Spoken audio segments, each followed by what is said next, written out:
balita na ika'y mawiwili. Mga nagbabagang kamao, mga So mga par, matapos nga po lumabas ang mga trending na vlog sa social media na meron daw kinuha ang Team Casimero na bagong trainer para mas lalo pa daw ito lumakas sa kanyang susunod na laban. At ayon sa report mga idol, ang legendary Pinoy coach na si Nonito Donaire Sr. na daw ang magsisilbing trainer ni Cuadro Alas. Gayon pa man nagbigay na rin daw ng interes si Donaire Sr. na gusto niya daw makatrabaho si Casimero at gagawin niya daw ang lahat mga idol para ibigay kay Cuadro Alas ang magandang kondisyon kahit sino man ang kalaban nito o kahit ang Japanese monster pa na Uya Inoue. Bagamat ang ganitong report pala mga idol, tinawag na malaking fake news mismo ng legendary trainer sa kanyang naging latest Facebook post. Ano yung mga idol? Marami daw ang nag-mention ng kanyang pangalan na siya daw ang bagong trainer ni Cuadro Alas na talagang walang katotohanan daw mga idol dahil sa ngayon busy pa daw ito sa kanyang alaga na si Raymart Gabalio para sa upcoming fight ng kanyang alaga sa February. Sakali manalo daw si Gabalio dito mga idol, maging ganap na daw ito ng mandatory challenger sa WBO World Champion Jason Maloney matapos manalo sa digmaan kay Saul Sanchez. So nagpapahiwatig lang talaga ito mga idol na lahat ng lumabas na balita sa internet gawa-gawa lamang dahil ang totoo daw talaga mga idol,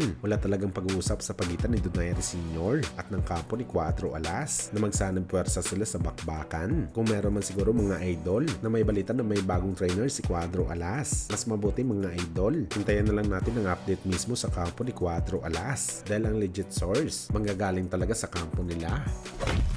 Samantala matapos nga po magduda si Eddie Hearn sa drug test result ni Arthur Beterbiev kung saan nakitaan ito sa kanyang dugo ng sign na gumagamit ito ng pinagbabawal na gamot na hindi pa talaga masabi kung nagpositibo talaga ang Russian-Canadian fighter. Kaagad na po nagsabi si Eddie Boy na posible daw talaga humihiram si Beterbiev ng ekstrang lakas sa mga bawal na gamot dahil sa record nito na 20 wins at 20 knockout sa edad na 38 years old. Bagamat ginisa naman po sa sariling mantika itong si Eddie Boy ng mga boxing fans ni Beterbiev, aniya ang lakas daw mag-trip ni Eddie Hearn kay Arthur na isa itong PEDS user na hindi pa naman talaga napapatunayan, pero pagdating daw sa kanyang alaga na si Conor Ben, todo depensa talaga ito kahit opisyal na nagpositibo talaga ito sa PEDS at 2 beses pa ayusin daw muna ni Eddie Hearn ang baho ng kanyang alaga bago magduda sa fighter na walang ebidensya na nagpositibo talaga sa PEDS.